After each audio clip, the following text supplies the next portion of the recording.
Good morning, YouTubians. It's Kermit's Ghost. Today I'm going to take a look at number 28 on the cult movie poster, a film that was written at the time by a 16-year-old and then directed when he was 38. The director I'm talking about is Luc Besson, the man behind films like Leon the Professional and Lucy. Now, this film was made in 1997 and it's a science fiction action with elements of comedy as well. It is, of course, The Fifth Element. Let's pop this in the player and check it out.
The film stars Bruce Willis as Corbin Dallas, Mila Jovovich as Lilo, Gary Oldman as Jean-Baptiste Emmanuel Zorg, Ian Holm as Vito Cornelius, Luke Perry as Billy Masterson, and Tommy Lister Jr. as President Lindbergh. The film opens in 1914 in Egypt when an archaeologist and his assistant are cataloguing hieroglyphics. The expert discovers the story of an approaching evil that will kill mankind and will return in 300 years. But he also sees a hope in the form of a perfect being, bringing 4 elements to bring balance and a mysterious 5th element to destroy the evil entity. A priest from a secret order arrives with refreshments and he hopes to drug them to keep this all a secret. But he is interrupted by the arrival of a spacecraft carrying the Mondoshoans. Now, these are an alien race and they are the keepers of the 5 elements. They enter the ruins and open a hidden chamber whilst rendering the archaeologist unconscious, but only one of them. They take the 4 element stones from the chamber, explaining to the priest who they know that the stones are no longer safe on Earth and they will keep them protected until they're needed in 300 years' time. The stones are taken to the ship, but the remaining archaeologist's assistant, who is still conscious, accidentally fires his weapon, trapping one of the visiting aliens in the hidden chamber. The spacecraft leaves and we cut to the year 2263. And on the edge of our explored space, where we see the military has encountered a planet-sized mass of shifting molten lava and it shows signs of intelligence. The military obviously open fire on it, but it just makes it increase in size and strength. The now priest of the secret order, Vito Cornelius, informs the president of the evil mass and its intentions and not to fire on it as it only makes it stronger.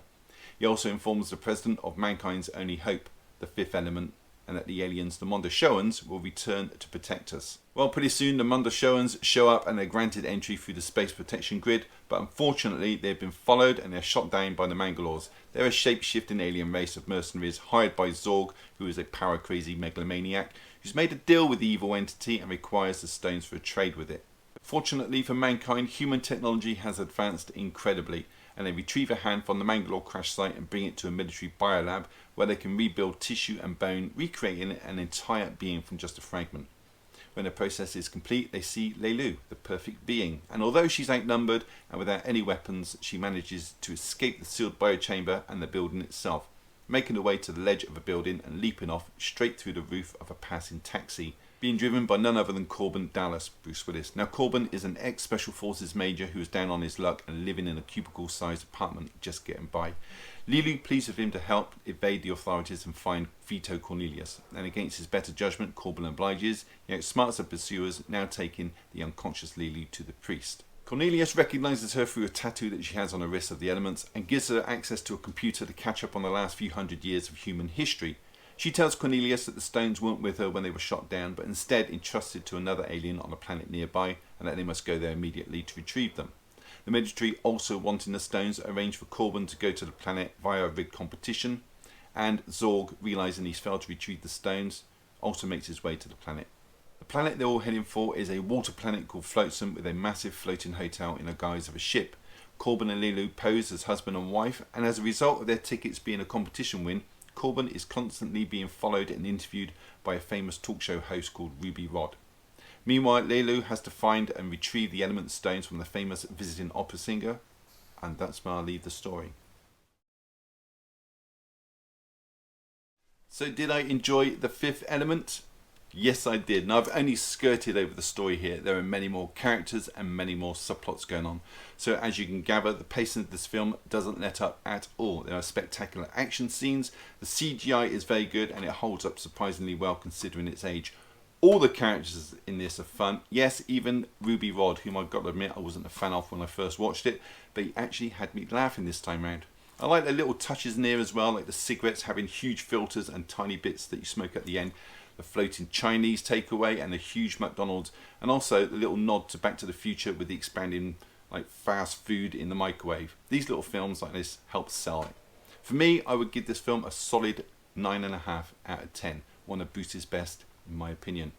So that is it. Do you agree with my score or not? Leave a comment down below. I will get back to you, I promise. Give the video a thumbs up. It really does help the channel, and subscribe if you haven't. It's all free. Why wouldn't you? And on that note, all that's left to say is thank you for choosing my channel and watching my video today. Take care, and I'll see you all in the next one. Bye.